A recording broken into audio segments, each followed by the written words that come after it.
መጽሐፈ ጥበብን መጽሐፍ ቅዱስ አይደለም ብለሽ መጽሐፍ አስቴርን ግን መጽሐፍ ቅዱስ ነው እንድትይ ያደረገሽ ምንድን ነው? ምልበት ምክንያት መጽሐፍ አስቴር ከማዳን አንጻር ተጽፏል። ከታሪክ አንጻር ጦቢትን ግን አንድ ጥያቄ ላንሳ። ጦቢት 12:9 ላይ የማልቀበልበት ምክንያት ቆይ መጽሐፈ ጦቢትን ማልቀበልበት ምክንያት አንድ ጥቅስ ላንሳለን።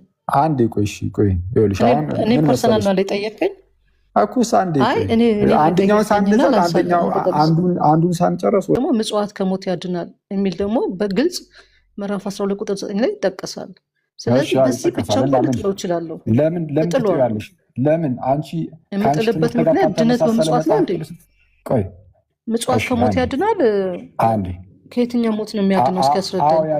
አዎ ያድናል። ቆይ አንዴ በደንብ አድርገሽ ስሚኛ። እንዴ ከአንቺ ከፕሮቴስታንት አሁን እኮ ይሄ እኮ ነው መሰረታዊ ችግር። ከፕሮቴስታንት አስተምህሮ ጋር የማይስማማ ከሆነ መጽሐፍ ቅዱስን የእግዚአብሔርን ቃል እንደዚህ ለመጣል በጣም ይደፍራሉ ብዙ ሰዎች። ይሄ በጣም አደገኛ። መጽሐፈ ጥበብን ግን መጽሐፍ ቅዱስ ይለዋል ብዬሻለሁ። እሱ ላይ አምነሻል?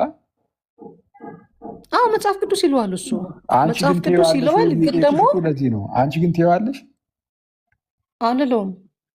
ኦኬ አትዩም። ስለዛ ከቅዱስ አትናቴዎስ ጋር በመጽሐፈ ጥበብ ጉዳይ ትለያያላችሁ ማለት ነው። በዚህ ምክንያት ነበር መጽሐፈ ጥበብን መጽሐፍ ቅዱስ አልለውም። ለምን መሰለህ? መጽሐፈ ጥበብን መጽሐፍ ቅዱስ አልለውም ብለሽ መጽሐፍ የአስቴርን መጽሐፍ ግን መጽሐፍ ቅዱስ እለዋለሁ ያልሽበት ምክንያት ታዲያ ምንድን ነው ብዬ እንድጠይቅሽ ያደረገኝ እሱ ነው። ምክንያቱም በታሪክ ውስጥ ዞር ብለን ስንመለስ እኔ እንደው ካልተሳሳትኩኝ ከአስቴር ይልቅ እንደውም መጽሐፈ ጥበብ በጣም ብዙ ጊዜ ሲጠቀስ ያለን በአባቶች እንደ መጽሐፍ ቅዱስነቱ ማለት ነው። እና በጣም የሚያስገርመው ደግሞ ከአስቴር ይልቅ ያው በእርግጥ አንዱን የእግዚአብሔርን ቃል ከሌላኛው የእግዚአብሔር ቃል ማበላለጥ አድርጋችሁ አትወሰዱብኝና፣ ግን አንዳንድ መጽሐፍቶች በጣም በትንቢት መልክ ምናምን ብዙ የያዙት ትልልቅ መልእክት አለ አይደል? መጽሐፈ ጥበብ ከመጽሐፍ አስቴር በጣም የተሻለ ሳይሆን ይቅርታ የበለጠ በብዛት ማለት ነው ትልቅ የክርስቶስን ምስጢር የያዘ መጽሐፍ ቅዱስ እኮ ግልጽ ነው። ገና ለገና ከእናንተ ትምህርት ጋር ተጣርሷልና መጽሐፍ ቅዱስን እያወጣችሁ መቁረጥ አስፈላጊ ነው ወይ? አይ ፕሊዝ እኔ በግሌ በስልክ የገባሁት እኔ የምጠይቀን ጥያቄ ላይ ብቻ ፎከስ አድርግ። ፕሮቴስታንት መንገድ እያስተማርኩበት ነው። የአንቺን ጥያቄ እሱን አፕሮች እያስተማርኩ ያለሁት ይቅርታ፣ እሱን አፕሮች ስለማልወድ ነው። አብረን እንድንቆይ እሱን አፕሮች ነው ያልወደው። ኦርቶዶክስ እያለም ሰው ቢያወራ ትምህርት በሚሆንበት ብዙ አላበረታታ ፕሊዝ። ኦርቶዶክሶች ብለሽ እኮ ነው የጠየቅሽን። እናንተ እንደ የተቀበላችሁት ብለሽ ነው የጠየቅሽን። አይደለም እኔ ጥያቄ ነው የጠየቅኩ እሱን ነው አይደለም እኔ ትምህርት ነው የጠየቅኩ። መጽሐፉን ይኸውልህ ይቅርታ፣ አንተ ስታወራ እኮ ሰምቻለሁ። እኔ ትምህርት ነው የጠየቅኩ፣ መጽሐፍ ቅዱሳዊ ጥያቄ ነው የጠየቅኩ። ምጽዋት ከሞት ታድናለች። ምጽዋት ከሞት ያድናል እንዲህ ያለ በጎ ምግባር? አዎ አሳይሻለሁ። በነገራችን ላይ ከመጽሐፍ ቅዱስ ላይ እንዴት በጎ ምግባር፣ በጎ ስራ፣ መልካም ስራ እንዴት ከሞት እንደሚያድን አሳይሻለሁ። ኢቨን ከአዲስ ኪዳን ምጽዋት ከሞት ታድናለች፣ ከኃጢአትም ሁሉ ታነጻለች እና ጽድቅንና ምጽዋትን የሚያደርጉም ሁሉ ለራሳቸው ሕይወትን ይሞላል። ገላትያ ምዕራፍ 6:7 ላይ እንዲህ ይላል፣ አትሳቱ። ሎክ በረባሪዎች ስሙ ጋይስ፣ አትሳቱ። እሺ እግዚአብሔር አይዘበትበትም። ሰው የሚዘራውን ሁሉ ያንኑ ደግሞ ያጭዳልና። እንዴ ሰው የሚዘራውን ነው የሚያጭደው? አዎ። ምንድን ነው የሚዘራው? ምንድን ነው የሚያጭደው? እስቲ ከሚታጨደውን ጀምራ ምን ለማጨድ ነው? የሚታጨደውን ስናውቅ ስለሚዘራው እናወራለና። ምንድን የሚታጨደው? የሚታጨደው ምን እንደሆነ ስሙ። እንደዛ ነው። ፕሮቴስታንቶች አባታችን ነው እሱም ለእኛም አባት ነው ብለው ቢናገሩ አትናቴዎስን እና ደግሞ እኛ ራሳችን ደግሞ ቅዱስ አትናቴዎስን የእኛ አባታችን ብለን ስንናገር ልዩነቱ በጣም ሰፊ ነው። ምክንያቱም ቅዱስ አትናቴዎስ የእኔ ቤተክርስቲያን ለምሳሌ የአሌክዛንድሪያ ቤተክርስቲያን የአሌክዛንድሪያ ቤተክርስቲያን ማለት እንግዲህ የኢትዮጵያ ቤተክርስቲያን የመጣችው በግብፅ በኩል አይደለ? በአሌክዛንድሪያ በኩል ሰው ምንድነው አሌክዛንድሪያ እናቴ ማርቆስ አባቴ የሚለው አገላለጽ እንዳለ ማለት ነው። እንደዛ ከሆነ ማለት ነው ፕላስ ደግሞ ወደ ኢትዮጵያ የመጀመሪያውን ቢሾፕ ጳጳስ የሚላከው ቅዱስ አትናቴዎስ ነው። በነገራችን ላይ ፍሬምናጦስ ቅዱስ አትናቴዎስ ነው ባይዘው። እና ከዚህ አንጻር አትናቴዎስ ሲመራው ከነበረው መንጋ ጋር እኔ አንድ ህብረት ውስጥ ነው ያለሁት። ስለዚህ የእኔ አባቴ ነው ብዬ ስናገር እረኛ ነው ማለት እረኛ ነው ብዬ እየተናገርኩ እረኛ ነው እያልኩኝም ጭምር ነው።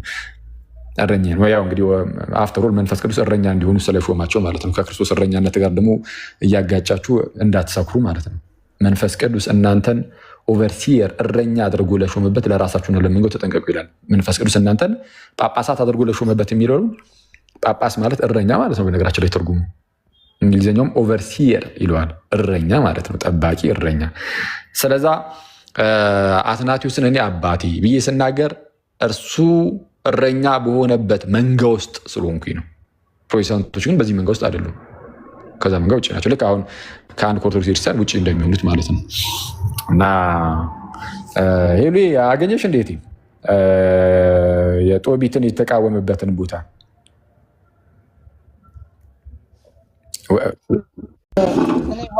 ዋና መሰረታዊ ፖይንት ላይ ነው ማነሳው ማለት ነው። ችግር የለም ጥሩ አድርገህ ትመልስልኛለህ ብዬ አስባለሁ። እና ቅዱስ አትናቴዎስ ካነሳቸው ፖይንቶች ውስጥ አንዱን ነው ማነሳው። የጦቢትን መጽሐፍ ካኖን ላይ ማለት ነው ከተዘረዘሩት ውስጥ አልተካተተም። በዚህ ምክንያት ይሄ በዕብራውያን ቅዱሳት መጽሐፍት ዝርዝር ውስጥ ስላልነበረ ብሎ ሜንሽን ያደረገው ሀሳብ አለ ቅዱስ አትናቴዎስ ማለት ነው። ይህን እንዴት ነው የምትረዳው አንተ? አይደለም በዕብራውያን መጽሐፍ ውስጥ ሜንሽን ስላልተደረገ አይደለም የሚለው ከቁጥሩ አንጻር አንስቶ በስንት ቁጥር ነው ከፋፍሎ የሚያስቀምጣቸው? በመጀመሪያ ደረጃ ጦቢት እንደዛ ይላል አይልም አይደለም የሚለው ግን በምን ያህል ቁጥር አድርጎ ይከፋፍላቸዋል? አሁን ለምሳሌ እንትን ሲያደርጋቸው 2 ፖይንት ነው ያነሳው። እሱንም ላንሳ አይ ቲንክ ሚዛናዊ ለመሆን ማለት ነው። ለምንድን ነው በዚህ መንገድ የሚነሳው የሚለውን ላንሳ። ለምንድን ነው ስሙ የሚነሳው አትናቴዎስ በጦቢት መጽሐፍ ላይ የሚለውን ላንሳ አይደለ? ችግር የለም። አንቺ ሀሳብሽን በግልጽ አስቀምጪውና ለምን በምን ያህል ቁጥር ያልኩበት ምክንያት ከአይሁዳውያን አንጻር ያነሳሽው ነገር ስላለ የእነሱን ሌተር አንስቶ የባሪፍና ማለት ነው አንስቶ የሚያስቀምጠው ነገር ስላለ እሱን እንድትረጁ ነበር። ግን ሀሳብሽን ዝም ብለሽ አስቀምጪውና እንሄድበታለሽ። ለምሳሌ አንድ የሚያነሳው ነገር አለ፣ አንድ ፖዘቲቭ ነገር አለ፣ ጠቃሚ መጽሐፍት እንደሆኑ የሚያነሳበት ነገር አለ። ለምሳሌ ወደ ክርስትና ለሚመጡ ሰዎች እና ለምዕመናን መንፈሳዊ እውቀትን እንዲቀበሉበት ወይም እንዲያነቡት መከልከሉን የሚያበረታታ እንዳልሆነ እሱን ያየሁት ነገር አለ። ነገር ግን አሁንም የማነሳለ ነገር ምንድን ነው በደብዳቤዎች ውስጥ ወይ ደግሞ በአንዳንድ ውይይቶች በ367 9ኛው ትንሣኤ መልእክት በተጻፈው ደብዳቤ ላይ ያስቀመጠውን ሀሳብ ነው ማነሳለ ያለሁት ማለት ነው። ለምሳሌ ዛሬ የምንጠቀምባቸውን 27ቱን የአዲስ ኪዳን መጽሐፍት ዝርዝር ለመጀመሪያ ጊዜ ያቀረበ አባት እንደሆነ እናውቃለን። ስለዚህ በብሉይ ኪዳን በኩል ደግሞ በዕብራውያን ዘንድ ተቀባይነት ያላቸውን መጽሐፍት ዘርዝሯል። የቱን አልሽኝ? ይቅርታ። አቤት። ዛሬ የምንጠቀምበትን የቱን ያልሽኝ? ሀሳቤ እንድታገኝልኝ ነው። ዓመተ ምሕረቱንና ደብዳቤዎችን ዛሬ የምንጠቀምበትን የቱን ያልሽኝ? እየተቆራረጥክ ነው አክባ። አሁን ይሰማል ሄሉ? አሁን መታል። ዛሬ የምንጠቀምበትን 66ቱን መጽሐፍ አትናቴዎስ እንደሰጠን ይታወቃል ያልሽው አይደለም? እየሰማሁሽ ልልፍ እሱ ነው እያልኩ ያለሁት እኔ። ይኸውልህ ፖይንቱን እያነሳው ያለሁት ይህንን ፖይንት እያነሳውበት ያለሁበት ምክንያት የ39ኛው የትንሣኤ መልእክት በ367 ዓመተ ምህረት የነበረውን የቅዱስ አትናቴዎስ ታሪክ የሚታወቅበት ነው አለ። 367 ዓመተ ምህረት በጻፈው 39ኛው ትንሣኤ መልእክት ላይ የተነሱ ደብዳቤዎች ላይ ያስቀመጣቸውን ፖይንቶች ነው እያነሳው ያለሁት እና በዛ ፖይንት ላይ ዛሬ የምንጠቀምባቸውን 27ቱን የአዲስ ኪዳን መጽሐፍት ዝርዝር ለመጀመሪያ ጊዜ ያቀረበ አባት ነው የሚል መረጃዎች አሉ። ሁለተኛ በብሉይ ኪዳን በኩል ደግሞ በዕብራውያን ዘንድ ተቀባይነት 66ቱን ነው አዲስ ኪዳን መጽሐፍቶችን 27ቱ አሁን እኮ ስለ 27ቱ አይደለም እየተወራ ያለው። እሱን ከሆነ ችግር የለውም እኮ 66ቱን። ስለዚህ እያልኩ ያሉት ለዛ ነው። እነዚህ ፖይንቶች በዚህ ጊዜ አሁን ብሉይ ኪዳን ላይ ነው ያለው። መጽሐፈ ጦቢት ለማድረግ ነው ያለው። ጦቢት ያለው ብሉይ ኪዳን ላይ ነው። ስለዛ ከእሱ አንጻር አሁን ልመለስልሽ ነው እኔ እየሞከርኩ ያለሁት ማለት ነው። ስለዛ ምንድነው አሁን ምን ነበር በጌታ ስም ጥናለን። ኦኬ እሺ፣ መጽሐፈ ጦቢትን ቅዱስ አትናቴዎስ ተቃውሞታል አይነት የሚመስል ነገር ነበር የተናገርሽው። መጀመሪያ እንደዛ አልተናገርም። አንቺ እያመጣሽ ያለሽው የቀኑና ዝርዝር ውስጥ እንደው ይሄ ሲያስቀምጥ ቅድም ብያችሁ ነበርኩ። አሁን ለምሳሌ እዛ ውስጥ ያልተጠቀማቸውን ራሱ በቀኑና ዝርዝር ውስጥ ካልነበሩ ምን እያለ ነው? እሱን ግልጽ አድርግልኝ። በቀኑና ዝርዝር ውስጥ አልነበረም ብሎ ሜንሽን ካደረገ ምን እያለ ነው? እሺ እዛው ጋር እኮ ያስቀምጡታል። ለዶክትሪናል ነገሮች እነዚህ ናቸው የሚጠቀሱት ይላል። አሁን ለቅዱስ አትናቴዎስ ዶክትሪናል ለሆኑ ነገሮች የሚጠቀሱትን ማስቀመጡ እንጂ መጽሐፍ ቅዱስ ተብለው የሚጠሩት እነዚህ ብቻ ናቸው ብሎ እያስቀመጠ አይደለም ነው። ለሱ ደግሞ እኔ ላሳይሽ እንደማስረጃ እዛ ውስጥ ያልተጻፈ እዛ ቀኑና ውስጥ ያልተቀመጠ ግን በሌላ ስፍራዎቹ ላይ ግን ልክ እንደ መጽሐፍ ቅዱስ የጠቀሳቸውን መጽሐፍ ላሳይሽ።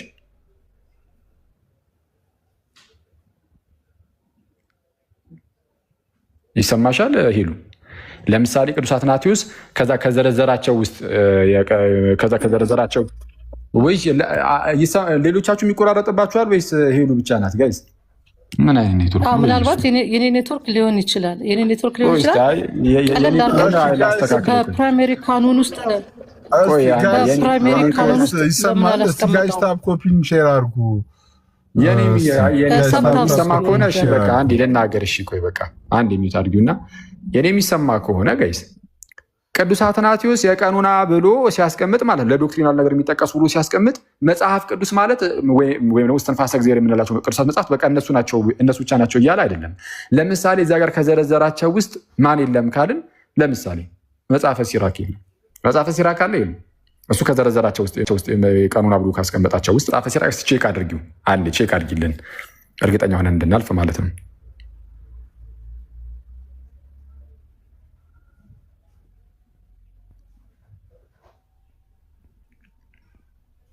መጽሐፈ ሲራክ፣ መጽሐፈ ጥበብንም ለምሳሌ መጽሐፈ ጥበብ ይህን ወይስ የለም? በቃ እሷም ሄሉ እንግዲህ አንቺ ቼክ እስከምታደርጊ ከምንቆይ ለምሳሌ ምንድነው ለምሳሌ እነ መጽሐፈ ጥበብ እነ መጽሐፈ ሲራክ እዛ ጋር የለም። ግን መጽሐፈ ጥበብን ለምሳሌ ቅዱስ አትናቴዎስ በዛ በቀኑና ውስጥ አላካተተውም ማለት እዛ ጋር ሲዘረዝር አላስቀመጠውም ማለት እንደ መጽሐፍ ቅዱስ አያየውም ማለት ነው ወይ? እንደ መጽሐፍ ቅዱስ አያየውም ማለት ነው አይደለም። ማስረጃ ልስጣችሁ ጋይስ። እሺ ማስረጃ ልስጣችሁ። ለምሳሌ አጌንስት ዲ ሄዘን የተሰኘ መጽሐፍ አለው። የመጀመሪያው ክፍል ፓርት 1 11ኛው ክፍል ላይ ማለት ነው። ፓርት 1 11ኛው ሴክሽን ላይ አጌንስት ዲ ሄዘን ብያለው። እንዲህ ብሎ ይናገራል ቅዱስ አትናቴዎስ። ስለ እነዚህና የመሳሰሉት የጣዖት ፈጠራዎች ግን አስቀድሞ ከብዙ ጊዜ በፊት መጽሐፍ ቅዱስ ያስተማረን ይልና ይጠቅሳል። መጽሐፍ ቅዱስ ያስተማረን ነው ብሎ ከመጽሐፍ ቅዱስ ይጠቅሳል። ምን ብሎ? የዝሙት መጀመሪያ ጣዖትን የመስራት ሐሳብ ነውና እርሱንም ማግኘት የህይወት ጥፋት ነው ይላል። ስሙ በደንብ ጋይስ ፕሊዝ። ታች የምትጽፉ ኮሜንት ላይ የምትጽፉ ሰዎችም አንድ ጊዜ የኔን ድምፅ ስሙ እሺ ጋይስ። ቅዱስ አትናቴዎስ እንዲህ ብሎ ተናገረ አጌንስት ዲ ሄዘን መጽሐፉ ላይ ስለ እነዚህና የመሳሰሉት የጣዖት ፈጠራዎች ግን አስቀድሞ ከብዙ ጊዜ በፊት አለ መጽሐፍ ቅዱስ ያስተማረን ነው። ምን ብሎ? የዝሙት መጀመሪያ ጣዖትን የመስራት ሀሳብ ነውና እርሱንም ማግኘት የህይወት ጥፋት ነውና። የዝሙት መጀመሪያው እንደው ምንን? ጣዖትን የመስራት ሀሳብ። ስለዚህ እርሱንም ማግኘት አለ እንዲህ ያለውን ነገር ማግኘት የህይወት ጥፋት ነው። ከየት ነው የጠቀሰው? መጽሐፍ ቅዱስ ብሎ ይሄን የጠቀሰው ከየት ነው? መጽሐፈ ጥበብ ምዕራፍ 14 ከቁጥር 12 ጀምሮ እስከ ቁጥር 21 ያለውን ሀሳብ ነው ሙሉን ያስቀምጠው። እንደዛ ያለ ጥቅሱን ሙሉን ያስቀምጧል። መጽሐፈ ጥበብ ምዕራፍ 14 ከቁጥር 12 ጀምሮ ያለውን ሀሳብ ነው ቁጭ ያደረገው። መጽሐፍ ቅዱስ ብሎ ማንን ጠራው? መጽሐፈ ጥበብን። ግን መጽሐፈ ጥበብ በቅዱስ አትናቴዎስ የመጀመሪያው ሊስት ውስጥ አለ? የለም። ስለዛ ቅዱስ አትናቴዎስ ያንን ሊስት ሲያስቀምጥ መጽሐፍ ቅዱስ ማለት እነዚህ ብቻ ናቸው ብሎ እንዳልሆነ ይኸው ማስረጃ ያሳየው። ሲራክንም እንደዚሁ አላስቀመጠም። መጽሐፍ ሲራክንም አላስቀመጠም። ግን ምንድነው በዚህ በዲፌንስ አጌንስት ዲ አሪያንስ መጽሐፉ ላይ እንዲህ ብሎ ያስቀምጣል። አሁንም ቅዱስ አትናቴዎስ መጽሐፍ ቅዱስ እንደሚናገረው ይልና ተመልከቱ። መጽሐፍ ቅዱስ እንደሚናገረው ከእርሱ በኋላ እንደ እርሱ ያለ ልጅ ተኩሏልና አባቱ ቢሞትም እንዳልሞተ ይሆናል ብሎ ይጠቅሰን።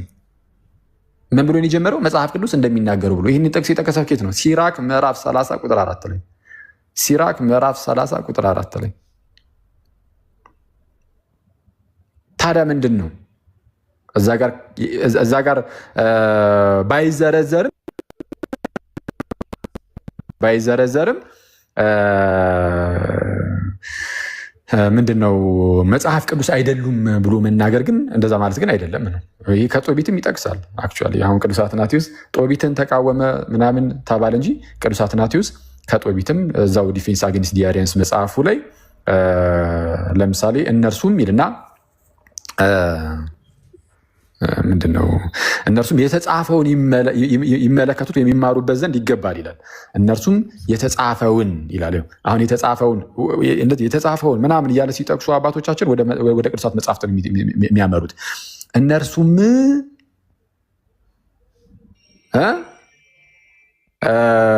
ምንድነው የተጻፈውን ይሄ ሳይጠመቁ ምናምን ቅዱስ ቁርባንን የሚሰጡ ምናምን ሰዎች ነበሩ እና ስለ እነርሱ ነው የሚያወራው። እነዚህ ሰዎች ሚስጥራትን ሳይፈጽሙ ሳይጠመቁ ለሚያቀብሉ እነሱ ሰዎች እነርሱ የተጻፈውን ይመለከቱት ወይም ይማሩበት ዘንድ ይገባል ይልና የተጻፈውን ነው የሚለው። የተጻፈውን ብሎ የሚጠቅሰው ከመጽሐፍ ቅዱስ ነው የጠቀሰው። ከየትኛው የመጽሐፍ ቅዱስ ክፍል ቢሆን ጥሩ ነው? ከማቴዎስ ወንጌልና ከጦቢት። አንደኛ መጽሐፈ ጦቢት ምዕራፍ 12 ቁጥር 7 ላይ የመንግስትን ምስጢር ሊሰውሩት ይገባል ይላል። ጌታም ካለ በኋላ ደግሞ የተቀደሰው ለውሾች አትስጡ፣ ዕንቁዎቻችሁንም በእሪያዎች ፊት አትጣሉ ብሎ ደግሞ ማቴዎስ 7:6 ይጠቅሳል በማለት እንዳዘዘን ይላል። ጦቢትን ራሱ አሁን የተነሳንበት ነው እና አባቶቻችን ሊስት አድርገው ሲያስቀምጡ ምን እያሉ ነው የሚለውን መረዳት ይጠይቃል። ስለዛ መጽሐፍ ቅዱስ ናቸው እያሉ አይደለም። ስለዚህ ማብራሪያዎችን ሰምቻቸዋለሁ። ጥሩ ነው። ቴንኪው። አሁንም ጥያቄ ፕራይሜሪ ካናል ላይ ሊስት ላይ ለምን አላስቀመጠውም? ስሙ ስለሚነሳ አትናቴዎስ ማለት ነው። ለምን አላስቀመጠውም? እንዳልኩሽ ነው በዛ ደብዳቤ ላይ አላስቀመጠውም። እዛ ዝርዝር ላይ እሱን እንደ አንትን ይነሳል እንደ አንድ የጦቢትን መጽሐፍ እንትን ካላደረጉ ሰዎች መካከል በምክንያት ይጠቀሳል። ይህንን መረጃ ትቀበላለህ? አይጠቀስም። ማን የሚጠቅሰው? ፕሮቴስታንት ከሆነ እሱማ አንቺም እየጠቀሹ ነው። ፕሮቴስታንት ተጠቀሰውና ይጠቀሳል ተብሎ አይነገርም። ከፕሮቴስታንት እናውጣ ነው ከታሪካዊ ክርስትና አንጻር አይጠቀስም። የትኛው የታሪክ አባት ነው? ጥንት ላይ ያለ አባት ነው። ቅዱስ አትናቴዎስ ጦቢትን ከመጽሐፍ ቅዱስ አስወጥቶታል የሚለው አላለም እኮ። እሱን እኮ ነው የምልሽ። ለምንድን ነው የዘረዘረው? 39 የትንሣኤ መልእክት ላይ ለምንድን ነው በዛ ያልተጠቀሰው? ዝርዝሩ ላይ አልተጠቀሰም። ያው እንትኑ እኮ እየጠቀስኩልህ ነው። በ367 ላይ እየጠቀስኩልህ እኮ ነው በታሪክ ምን እኮ እሱማ የነበረበትን ዘመን እኮ ነው እንግዲህ እየተናገርሽ ያለሽው።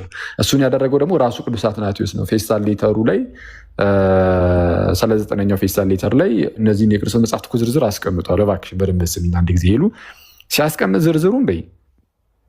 ይሄኛው መጽሐፍ ቅዱስ ተብሎ የሚጠሩት በቃ እነዚህ ብቻ ናቸው እያለ አይደለም። ለዶክትሪናል ነገር እነዚህ ናቸው የሚጠቀሱ የሚለው ለዶክትሪናል ነገሮች እነዚህ ናቸው።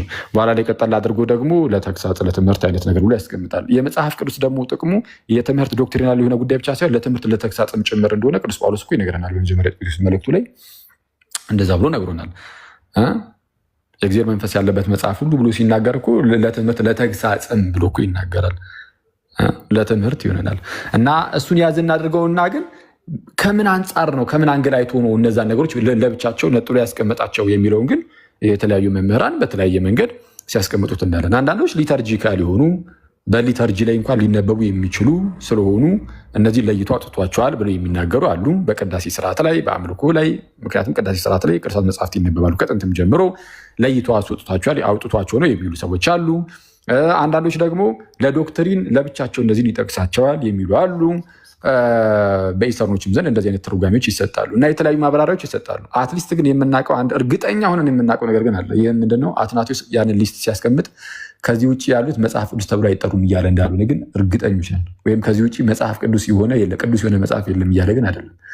መጽሐፍ ቅዱስ ተብሎ የሚጠቀሱ አይደሉም ከዚህ ውጭ ያሉት እያለን ግን እንዳልሆነ ግን 100% እርግጠኛ ነን። አሳየሁሽ በማስረጃ እሱን እቀበላለሁ። ከተቀበልሽ እቀበላለሁ። አሁን ፖይንት አነሳለሁ ግን እሺ፣ አንድ ጠቅል ጠይቅ። መጽሐፈ ጥበብ መጽሐፍ ቅዱስ ነው ላንቺ ይኸውልህ እኔ ከታሪክ መጽሐፍ አንጻር አየዋለሁ። ከመጽሐፍ ቅዱስ አንጻር የማላይበት ምክንያት መጽሐፍ ቅዱስ እንደ ለምሳሌ መጽሐፍ ቅዱስ የማላይበት ምክንያት መጽሐፈ ጥበብን ይቅርታ ጥያቄው እንዲላሉ መጽሐፈ ጥበብን መጽሐፍ ቅዱስ አይደለም ብለሽ መጽሐፍ አስቴርን ግን መጽሐፍ ቅዱስ ነው እንድትይ ያደረገሽ ምንድን ነው? የምልበት ምክንያት መጽሐፍ አስቴር ከማዳን አንጻር ተጽፏል፣ ከታሪክ አንጻር።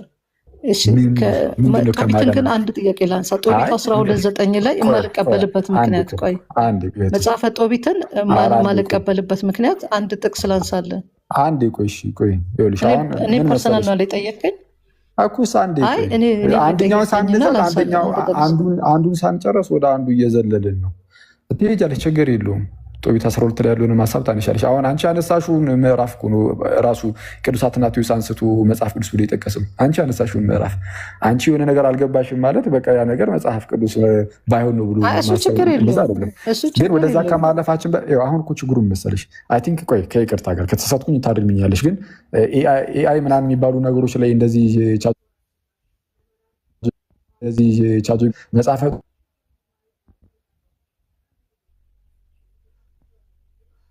ጦቢት ለምን መጽሐፍ ቅዱስ አልሆነም?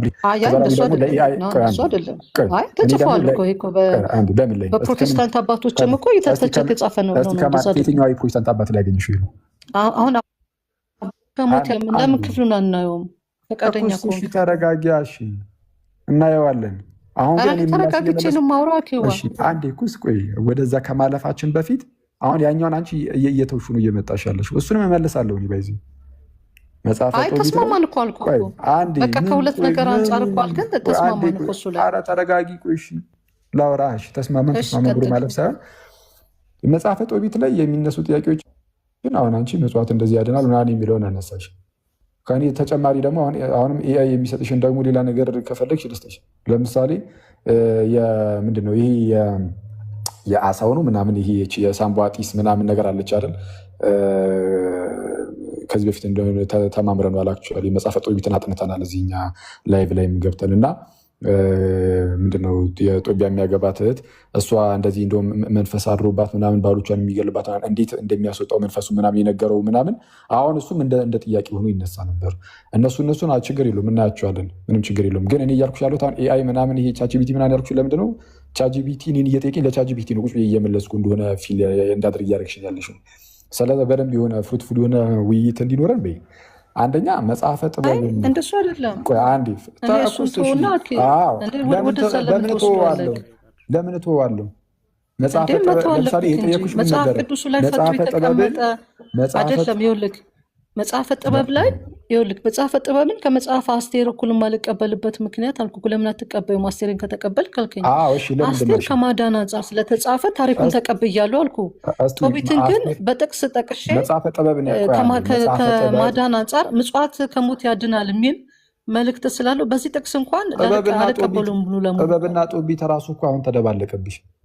መጽሐፈ ጥበብን ሳትቀበይ መጽሐፍ አስቴር ለምን ተቀበልሽ ስልሽ ጦቢት ብለሽ እየጠቀሽ ነው። ጥበብና ጦቢት ጠና አስቴር እኮ ብለህ ጠቀስክ እራስህ። አንቺ በቤታ አንተ አስቴርን ለምን ተቀበልክ? አስቴርን ተቀብለሽ ጦቢትን ለምን አትቀበይም አልከኝ። አንተ ጦቢትን አላልኩም ጥበብን ያልኩት።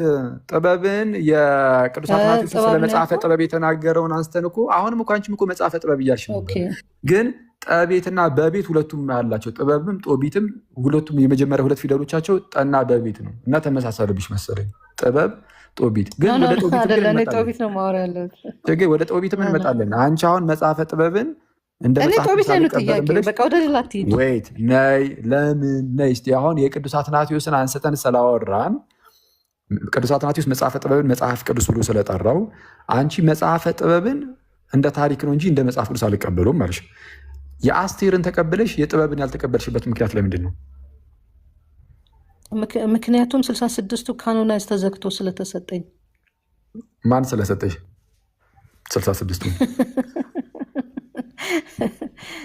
ምን ወንጌል አማኙ እንድልህ ነው? እንጃ እንድትይኝ ሳይሆን እኔ ፕሮቴስታንት ነኝ ታውቃለህ አይደለ? ኩስ ማን የሰጠሽ? ፕሮቴስታንቶች ናቸው። ፕሮቴስታንት ነኝ። ስለዚህ ፕሮቴስታንት ቤተ እምነት ውስጥ እኔ አሁን ታሪካዊ ክርስትና ላይ አልሄድም። ፕሮቴስታንት ቤተ እምነት ውስጥ ያሉ 66 መጽሐፍ ቅዱስ በቂ ነው ቢሎ ለእነሱስ ማን ተቀብያለሁ፣ ሰጣቸው? አምኛለሁ። ለእነሱስ ማን ሰጣቸው? ወደዛ እንሂድ፣ ወደዛ እንሂድ። ኦኬ እንቀር ወደዛ እንሂድ። እዚሁ ጫፍ እዚሁ ላይ እንቆም። ይሻላል። እዚሁ መልካም እንቆም። ምንም ወደዛ መሄድ መልካም፣ አያስፈልግም። ችግር የለውም። እሺ አሁን ነገር በአጭሩ ግን ይህን ነገር ነገር እኮ ያነሳሁት አሁን ከታሪክ አንጻር ቆይ አንዴ፣ ይኸውልህ ከታሪክ ይህን አንጻር የማነባቸው መጽሐፍቶች ሊኖሩ ይችላሉ። እሱን ተይው፣ ስለዚህ ምንም አይሰራልኝም። ከማነባቸው አሁን መጽሐፍት እነሱ ውስጥ ነው ጦቢት ከታሪክ አንጻር ማንበብሽማ ለእኔ አስቴር እኩል አይጠቅምም። ላረጋት አሁን አልችልም እያልኩ ነው። ቆይ አንዴ፣ እሺ አንዴ። አሁንም ይኸው ጥበብን ነበር የጠየኩሽ። ወደ ጦቢት ሄድሽ። ወደ ጦቢትም እንሄዳለን። በነገራችን ላይ እንዴ አባቶቻችን ሁሉ እኮ ጦቢትንም እኮ ጦቢት የጠቀሱልን ነው እኮ ጥያቄ። አንተ ለምን ወደ ጥበብ ቆይ፣ ትሄዳለህ? ለምንድን ነው ጥበብን ወይ ያልፈለግሽው? አስረዳኝ፣ ለምን ወደዛ እንደምትሄድ። ለምንድን ነው ከጥበብ የምትርቂው? እኔ እሱ ጥያቄ አይደለም። መጽሐፈ ስለምን ጥበብ ለእኔ ስለምን ጥያቄ ከጥበብ አይደለም። ለእኔ ስለምን ጥያቄ ከጥበብ መጽሐፈ ጦቢት ነው። ስለምን ከጥበብ ትርቂያለሽ? ጥበብ በእውኑ ለሁላችን የምታስፈልግ አይደለችም? ምን እኔ ችግር የለውም። ወደፊት እኮ መጽሐፍ ቅዱስ ማህበር ተስማምቶ ይጨምረው ይሆናል። እንግዲህ በእውነት ጥበብ አያስፈልገንም? እኔ አሁን ጦቢት ላይ ነው ጥያቄ። እሺ ወደ ጦቢት ችግር የለውም። ወደ ጦቢትም እናልፋለን። ግን እዚች ላይ እኔ እኮ ይኸውልህ መጽሐፍ ቅዱስ አይደለም አለ አላልኩም። አትናቴዎስ አኬ በጣም ተረዳኝ። አትናቴዎስ መጽሐፍ ቅዱስ አይደለም አለ አላልኩም። እኔ ግን እያልኩ ያለሁት ባቀረባቸው ደብዳቤዎች ውስጥ መጽሐፈ ጦቢትን በዝርዝር ላይ አላስቀመጠም። ምንድን ኦኬ፣ እሱንማ ነገርኩሽ እኮ ከምን አንጻር እንደሆነ መጽሐፍ ቅዱስ ለማለት ያለማለት ጉዳይ ለዚህ ነው ተመልሶልኛል ያልኩ ቅድም፣ ለዛ ነው። ስለዛ እኮ መጽሐፈ ጥበብን ግን መጽሐፍ ቅዱስ ይለዋል ብዬሻለሁ። እሱ ላይ አምነሻል? አዎ መጽሐፍ ቅዱስ ይለዋል። እሱ አንቺ መጽሐፍ ግን ቅዱስ ይለዋል። ግን ደግሞ ለዚህ ነው አንቺ ግን ትይዋለሽ አልለውም።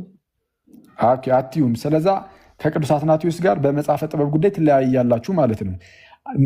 በዚህ ምክንያት ነበር መጽሐፈ ጥበብን መጽሐፍ ቅዱስ አልለውም። ለምን መሰለህ? አንዴ ሶሪ፣ መጽሐፈ ጥበብን መጽሐፍ ቅዱስ አልለውም ብለሽ መጽሐፍ የአስቴርን መጽሐፍ ግን መጽሐፍ ቅዱስ እለዋለሁ ያልሽበት ምክንያት ታዲያ ምንድን ነው ብዬ እንድጠይቅሽ ያደረገኝ እሱ ነው። ምክንያቱም በታሪክ ውስጥ ዞር ብለን ስንመለስ እኔ እንደው ካልተሳሳትኩኝ ከአስቴር ይልቅ እንደውም መጽሐፈ ጥበብ በጣም ብዙ ጊዜ ሲጠቀስ እንዳለን በአባቶች እንደ መጽሐፍ ቅዱስነቱ ማለት ነው። እና በጣም የሚያስገርመው ደግሞ ከአስቴር ይልቅ ያው በእርግጥ አንዱን የእግዚአብሔርን ቃል ከሌላኛው የእግዚአብሔር ቃል ማበላለጥ አድርጋችሁ አትወሰዱብኝና፣ ግን አንዳንድ መጽሐፍቶች በጣም በትንቢት መልክ ምናምን ብዙ የያዙት ትልልቅ መልእክት አለ አይደል? መጽሐፈ ጥበብ ከመጽሐፍ አስቴር በጣም የተሻለ ሳይሆን ይቅርታ የበለጠ በብዛት ማለት ነው ትልቅ የክርስቶስን ምስጢር የያዘ መጽሐፍ ነው። አባቶቻችን መጽሐፍ ቅዱስ እንደሆነ ነው የሚያውቁት።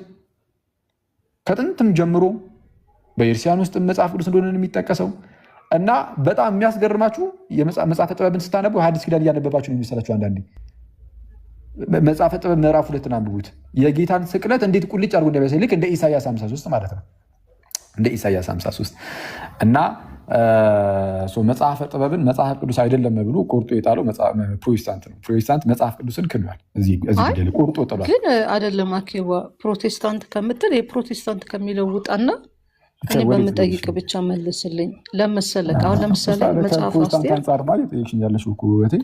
አይደለም ከድነት አንጻር ነው አይደለም። እኔ ታሪካዊ ክርስትናን ከቤተ እምነት አንጻር አላይም። ምናልባት ከአንተ ጋር አውርተን ስለማናውቅ ሊሆን ይችላል። ግን እኔ ጥያቄ አሁን መጽሐፍ ቅዱስን ሴንተሩ መልእክታችን በተለይ አዲስ ኪዳን እንበለው የድነት ጉዳይ ነው።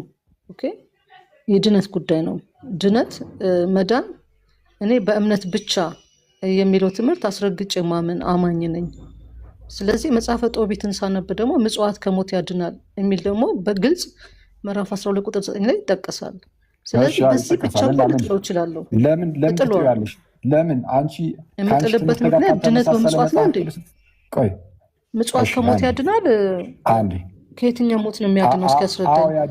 አዎ ያድናል። ቆይ አንዴ በደንብ አድርገሽ ስሚኛ። እንዴ ከአንቺ ከፕሮቴስታንት አሁን እኮ ይሄ እኮ ነው መሰረታዊ ችግር። ከፕሮቴስታንት አስተምህሮ ጋር የማይስማማ ከሆነ መጽሐፍ ቅዱስን የእግዚአብሔርን ቃል እንደዚህ ለመጣ በጣም ይደፍራሉ ብዙ ሰዎች። ይሄ በጣም አደገኛ ነው። እንዴ ምጽዋት እንደምታድን ምጽዋት ሊያድን እንደሚችል አሁን ምጽዋት ያድናል ሲባል ምን እያልን ነው ከተባለ ከሞት ወደ ህይወት የመጣ ነው ምጽዋት ሰተን ነው እያልን አይደለም። ግን መጽሐፍ ሲናገር ምን ይላል? አንቺ ያሹ መጽሐፈ ምሳሌ ላይ ለድሃ የሚሰጥ ይላል። ለማን ያበድራል ይላል? እስቲ ንገሪኝ። ለድሃ የሚሰጥ ለማን ያበድራል ተብሏል? ንገሪኝ። ድጋም ውስጥ ድጋም ለድሃ የሚሰጥ ለማን ያበድራል? ለእግዚአብሔር አበደረ ነው የሚለው። ለእግዚአብሔር የምር ለእግዚአብሔር ያበድራል። ለድሃ ስለሰጠሽ እግዚአብሔርን እያበደርሽው ነው? ኖ እንደዛ ማለት አይደለም። እና ታዲያ ምን ማለት ነው? በእግዚአብሔር ዘንድ ይታሰባል ነው። በቃ ስለዛ ሌላ መልእክት አለው።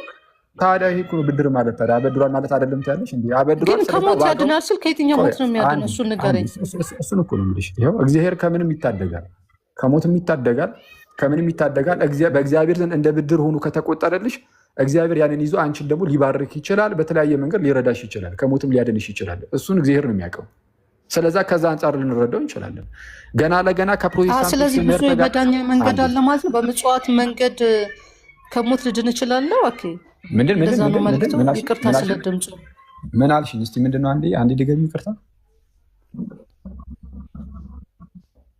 በርከት ምናምን ብያለሁ አላልኩም። ምን ያህል መች ነው እንደዛ የሚልበትን ቦታ አሳየኝ። ከጦቢት ላይ በርከት አድርጋችሁ ስትሰጡ ቤተሰቦቻችሁን ታድናላችሁ ያለበትን ቦታ አሳየኝ። አሁን የራስሽን ሀሳብ መጨመር ጀመርሽ። ለምን መውጫ የለም?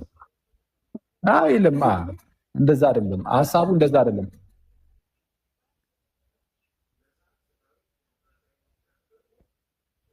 ምኑ ነው የሚጥሰው እኮ ነው አሁን እያልኩ። ቆይ አንዴ በጌታ ቆይ አውጥተን እኔ ላንበብልሽ ለሌሎቻችሁም እንዲሆን። በጣም እኮ ነው የሚገርመው። በቃ ከፕሮቴስታንት ትምህርት ጋር ከተቃወመ እንኳን ለእኛ ለመጽሐፍ ቅዱስ ማትራሩ። እሺ እንሂድ አንዴ።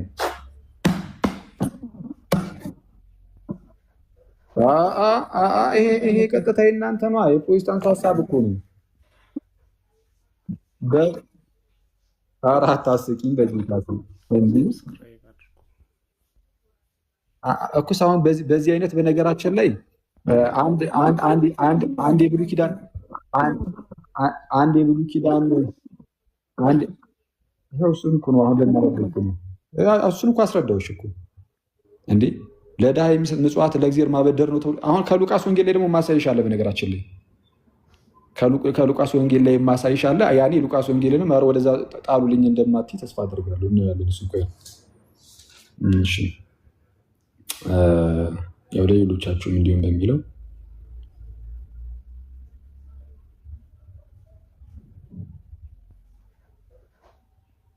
ኦኬ እሺ ጦቢት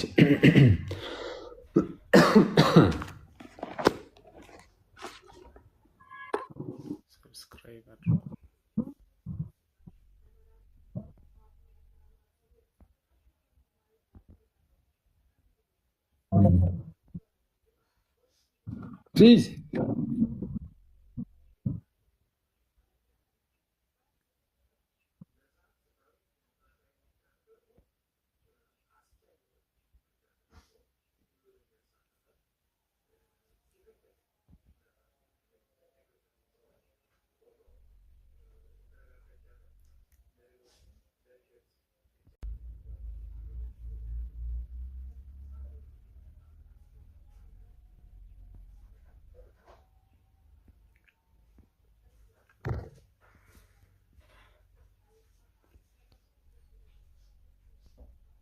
ይሰማል።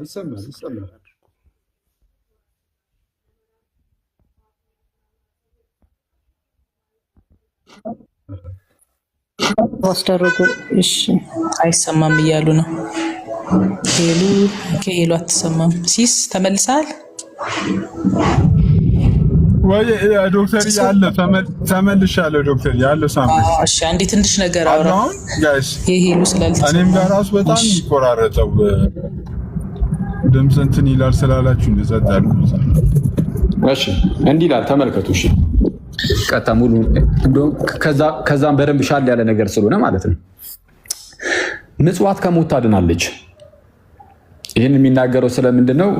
ቀደም ብሎ ከአመፅ ምን እንደሚያስከትል እየተናገረ በጽድቅ መመላለሱ መልካም እንደሆነ እየተናገረ ከመጣ በኋላ ኦኬ እሺ አንብብላችሁ ቆይ እንደሚያለስን በልና እሺ እንዲህ ይላል። ቀደመ ቅዱስ አትናቴዎስ ከጠቀሰውን ጀመርና ቁጥር 7 የመንግስትን ምስጢር ሊሰውሩት የእግዚአብሔርን ስራ ግን በክብር ሊገልጡት ይገባልና መከራም እንዳታገኛችሁ በጎ ስራን ስሯት። ተመልከቱ፣ መከራም እንዳታገኛችሁ ምን አድርጉ? በጎ ስራን ስሯት። በጎ ስራን ስሯት። በጎ ስራን ስሯት። ጸሎት ከጾም ወይም ደግሞ አንዳንድ ዘሩ ጸሎት ከሰላም ይላል። ከምጽዋትና ከጽድቅ ጋር መልካም ነው። ከብዙ የአመፅ ገንዘብ ጥቂት የእውነት ገንዘብ ይሻላል። ወርቅንም ከማድለብ ምጽዋት መስጠት ይሻላል። ወርቅንም ከማድለብ ምጽዋት መስጠት ይሻላል። የተቸገሩትን መጎብኘት ማለት መልካም ስራን መስራት። ቀደም ጀምሮ ስለ በጎ መስራት እያወራ ስለሆነ ምጽዋት ከሞት ታድናለች። ምጽዋት ከሞት ያድናል። እንዲህ ያለ በጎ ምግባር አሳይሻለሁ። በነገራችን ላይ ከመጽሐፍ ቅዱስ ላይ እንዴት በጎ ምግባር፣ በጎ ስራ፣ መልካም ስራ እንዴት ከሞት እንደሚያድን አሳይሻለሁ።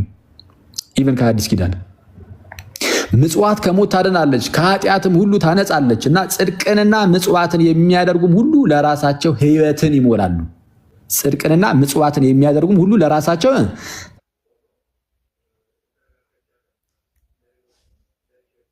ሕይወትን ይሞላሉ። የሚበድሉ ግን ሕይወታቸውን ይጠሏታል። አሁን በምጽዋት ድህነት ይገኛል እየተባለ አሁን ተመልከቱ። ፕሮቴስታንቱ ገና ለገና ይህንን ስለማይቀበል መጽሐፍ ቅዱስ አይደለም ይህንን የማይቀበል መጽሐፍ ቅዱስ ይኸው በቃ አለ እንግዲህ መጽሐፍ ቅዱስ ነው ብለውናል። በኤርትራን ታሪክ ውስጥም በቃ ይሄ መጽሐፍ ቅዱስ እያለ ነው። ግን ከራሳቸው ከሰዎች ከተቀበሏቸው ትምህርት ጋር የሚቃረንባቸው ከሆነ ይቃወሙታል። ለምሳሌ ጳውሎስ እንዲህ ይላል ገላትያ ላይ ላንብብልሽ። ገላትያ ምዕራፍ 6 ቁጥር 7 ገላትያ ምዕራፍ 6 ቁጥር 7 ሐዲስ ኪዳን ያውም ጳውሎስ ያውም ገላትያና ሮሚና ጳውሎስ ያው ላሳያችሁ። ገላትያ ምዕራፍ 6 ቁጥር 7 ላይ እንዲህ ይላል አትሳቱ። ሎክ በረባሪዎች ስሙ ጋይስ አትሳቱ። እሺ እግዚአብሔር አይዘበትበትም። ሰው የሚዘራውን ሁሉ ያንኑ ደግሞ ያጭዳልና። እንዴ ሰው የሚዘራውን ነው የሚያጭደው? አዎ። ምንድን ነው የሚዘራው? ምንድን ነው የሚያጭደው? እስቲ ከሚታጨደውን ጀምራ ምን ለማጨድ ነው? የሚታጨደውን ስናውቅ ስለሚዘራው እናወራለና። ምን የሚታጨደው? የሚታጨደው ምን እንደሆነ ስሙ።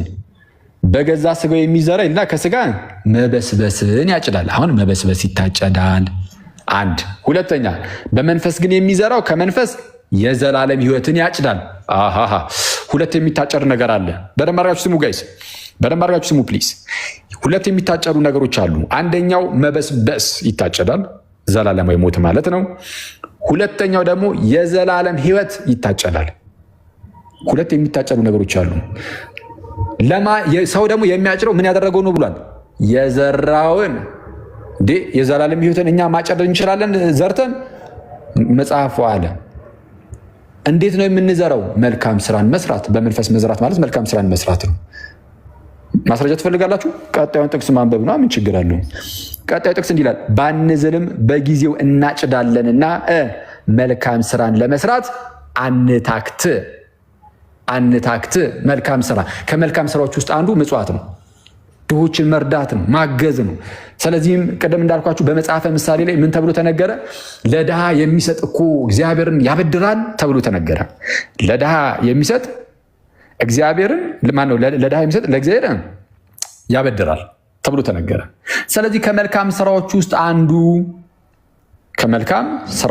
አንዱ ምጽዋት ነውና ይኸው የዘላለም ሕይወት ራሱ ሊታጨድ ይችላል። ምን በማድረግ? መልካም ስራን በመስራት። ለምሳሌ ከዛ ውስጥ አንዱ ምጽዋት ነው። ይኸው መጽሐፍ ቅዱስ እኮ ግልጽ ነው። ገና ለገና ከእናንተ ትምህርት ጋር ተጣርሷልና መጽሐፍ ቅዱስን እያወጣችሁ መቁረጥ አስፈላጊ ነው ወይ?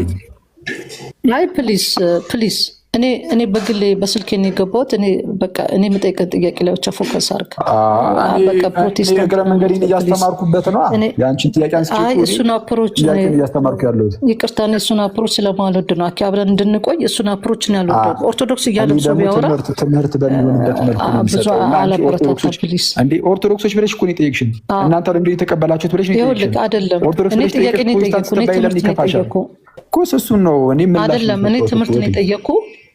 መጽሐፉን ይኸውልህ፣ ይቅርታ አንተ ስታወራ እኮ ሰምቻለሁ። እኔ ትምህርት ነው የጠየቅኩ፣ መጽሐፍ ቅዱሳዊ ጥያቄ ነው የጠየቅኩ። ስለዚህ መጽሐፍ ቅዱሳዊ መጽሐፉ ስለምትቀበሉት ነው የጠየቅኩ። አሁን እንቀበለዋለን ብለሃል። ደግሞ 80 መጽሐፍ ቅዱስ ላይ ሳነብ ያገኘሁት መጽሐፍ ነው። ይህ መጽሐፍ እኔ ከቻትጂፒቲ ላይ አይደለም ያገኘሁት። ስለዚህ መጽሐፍ ቅዱስ ክፍሉን አንስቼ ነው የጠየቅኩ። ስለዚህ ከድነት አንጻር፣ ከክርስቶስ የድነት አንጻር ምጽዋት ከሞት ያድናል ወይ ደግሞ የኃጢአትን ሁሉ ያነጻል የሚል የጦቢትን መጽሐፍ ጥቅስ አንስቼ ነው እየጠየቅኩ ያለሁት። ስለዚህ አንተ አሁን እያነሳልኝ ያለው ገላትያን ነው። ኦኬ ገላትያን አነሳልኝና የስጋ ስራ ማለት በስጋ የሚዘራ ይላል። ኦኬ ሰው በስጋ የሚዘራውን በስጋ በምድር ላይ መበስበስን እንደሚያጭድ ይናገራል። አዎ ይናገራል። ግን ከዚህ ክፍል ጋር እንዴት ልታገናኘው እንደፈለግ አልገባኝም። እኔ እየጠየቅኩ ያለሁት መሰረታዊ የድነት ትምህርት ነው እየጠየቅኩ ያለሁት። ሰው በስጋው ስለሚዘራው አይደለም እያነሳው ያለሁት። ሰው በስጋው ለሚዘራው ያጭዳል። አዎ ያጭዳል። በምድር ያጭዳል፣ በሰማይ ያጭዳል። ነገር ግን ከድነት ትምህርት አንጻር ለምሳሌ አሁን የሚያጭደው ምንድን ነው? ምጽዋት በራሱ እኮ አምላክ አይደለም አይደለም? ምጽዋት በራሱ አምላክ ነው እንዴ? ቆይ የሚያጭደው ምንድን ነው እንዴ? በስጋ በሽታን ያጭዳል፣ በስጋ በሽታን ያጭዳል፣ ሞትን ያጭዳል አይልም። በስጋ ማጨድ ማኪት ነው ደግሞ ይሄን የተማርሽው። ቆይ አንዴ በስጋ ማጨድ እኮ አይደለም የተባለው። በስጋ መበስበስን ያጭዳል የሚል አላነበብክም? ይኸውልሽ በስጋ የሚዘራ ይላል። እንደዛ ብሎ የሚጀምረው እኮ በስጋ የሚዘራ ከዛ በኋላ በስጋ ያጭዳል ሳይሆን ከስጋ ሚኒንግ በስጋ በዘራው ምክንያት ከስጋ ምን ማለት ነው? እስቲ አሁን ያው አንድ ነገር እኮ እያወራን ነው አይደለም? በፍጹም መበስበስን ነው የሚያጭደው። ከመበስበስ ውጭ ተነግሯል። የዘራው በስጋው ነው አለ አይደለም? የዘራው በስጋው ነው አይደለ? በስጋ መዝራት ምንድን ነው? በስጋ መዝራትማ ማለት ኃጢአት፣ አመፅ፣ አለመታዘዝ፣ አለማመን ብላ ብላ ብዙ ነገር። የስጋ ፈቃድን ያው እዛው ገላትያ ላይ የስጋ ፍሬና ይልክ የስጋ ስራና የመንፈስ ቅዱስ ፍሬ ይላል። የስጋ ስራ እኮ እዛው ተገልጿል ገላትያ። የስጋ ፈቃድን አውዱ ላይ ቆመን ማውራት ያለብናል። ትክክል ነው። ስለዚህ የስጋ ፈቃድን የሚፈጽሙ ምን ነው የሚያጭዱት?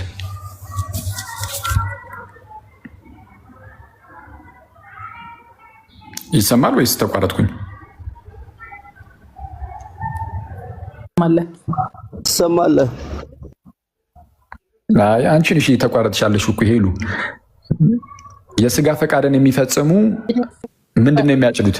የኔ የተቆራረጠ ከሆነ ኦኬ ላቆም። እየተቆራረጠ ከሆነ አንተ ቀጥል። የስጋ ፈቃድ ነው ይሄው ነው። የስጋ ፈቃድን የሚፈጽሙ ምንድን ነው የሚያጭዱት? በስጋቸው የሚያጭዳሉ፣ በሰማይም ያጭዳሉ። ምንድን ነው እዛው ጥቅስ ላይ ሆነሽ ንገሪኝ እስቲ። ምንድን ነው የሚያጭዱት እዛው ጥቅስ ላይ የሚለው ነገሩ? ከስጋ መበስበስን ያጭዳሉ ይላል። መበስበስ ማለት በስጋ ሞትንም ጭምር አፈር ላይ መግባትንም ጭምር። ዘላለማዊ ሞትን የሚያመለክት ነው አይደለም? ሁለቱንም ያመለክታል። ምን ኩስ ሌላማ ምን አለ? ምን ማለት ከዘላለም ሞት ውጭ ምን ነው የሚያመለክተው? ከዘላለም ሞት ውጭ በምድር ላይ በሽታን ይጎናጸፋሉ፣ በሽታን ይጎናጸፋሉ፣ የሞራል ውድቀት ይጎናጸፋሉ። ታዲያ በስጋ ምን ማለት ነው? እዚህ ላይ አይልም እንዴ? ከስጋ መበስበስን ያጭዳል ነው የሚለው። ህመምን ያጭዳል አላል። ህመምንም ጳውሎስ ራሱም እኮ ሲታመም ነበር። አይ በስጋ መበስበስን ያጭዳል ምን ማለት ነው? በስጋ የሚታጨድ ሌላ ነገር አለ? አንዴ አሁን እኮ በስጋ የሚታጨድ አይልም፣ ከስጋ የሚታጨድ ነው የሚለው። አሁን ቃሉን በስነ ስርዓት እያልሻለሁ እኮ ምን ማለት ነው? እሺ ከስጋ የሚታጨድ ምን ማለት ነው? እኮ እሱን እኮ ነው እያልኩሽ ያለሁት። አንዴ ተረጋጊ እሺ። አሁን መሰረታዊ ችግር ምንድን ነው? ይሄ በጣም ይቅርታ ፕሮቴስታንትን አትጠራካልሽኝ አልችልም። ለምን ከተባለ ትምህርት ነው እየተሰጠ ያለው። ትምህርት እየተሰጠ ስለሆነ እኔ እዚህ ጋር መጥቼ ከአንቺ ጋር ብቻ የሆነ ባኪን ፎርዝ አድርጌ ወጥቼ ክርስቲያን ወንድሞቼንም አልጠቅም ከሆነ ለእኔ ጉንጭ አልፋና አድካሚ ነገር ይሆንብኛል እና ኢንቬን ነው የሚሆነው። ራሱ ነገርየው ዝም ብሎ ከንቱ ይሆንብኛል። እንዳይሆንብኝ ለትምህርት እንዲሆን አድርጌ እናንተን ግን ማትሉትን እንደምትሉ አስመስዬ በማስቀመጥ ሳይሆን ካለው እውነት አንጻር አድርጌ ላስረዳ። በፕሮቴስታንት ውስጥ ለምሳሌ ሁሉም ባይሆንም ማለት ነው በብዙዎች ዘንድ ምን አይነት ትምህርት ይሰጣል? በቃ ክርስቲያን ኮንግ ህመም ሊነካ አይገባም፣ ድህነት ሊነካ አይገባም ምናምን የሚባል ነገር አለ አይደል? የብልጽግና ወንጌል ተብሎ እና ህመም ከመጣብህ ምናምን በቃ ኃጢአት ስለሰራ ለዛ እግዚአብሔር እየቀጣህ አይነት ነገር የሚመስል ነገር ነው። አሁን እህታችንም ኃጢአት ስለሰራ በህመም ነው የሚቀጣው ትለኛለች። በጣም ነው የሚያስቀው። በጣም ፈኒ ነው። በጣም ቅዱሳን አባቶች፣ ቅዱሳን እናቶች በህመም ሊሰቃዩ ይችላሉ። ቅዱስ ጳውሎስ ለዚህ አንዱ ምሳሌያችን ነው። እና ህመም መምጣቱ ለኃጢአት ቅጣት ሆኖ የሚመጣ አይደለም ነሰሰርልኝ። እዚህ ላይ የተቀመጠው በተለይ ደግሞ